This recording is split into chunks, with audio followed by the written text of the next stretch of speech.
High, good evening সবাইকে। আমি দেখো এখানে রেডি হয়ে চলে এসেছি একটা অনুষ্ঠান বাড়িতে।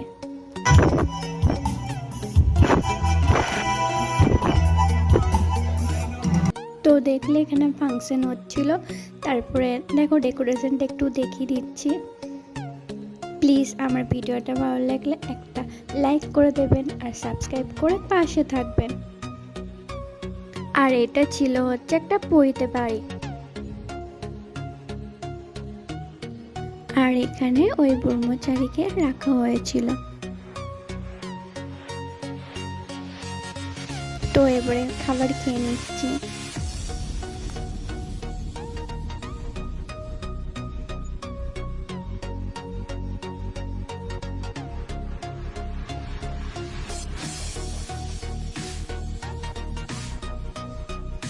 বাই সবাইকে, সবাই ভালো থাকবে।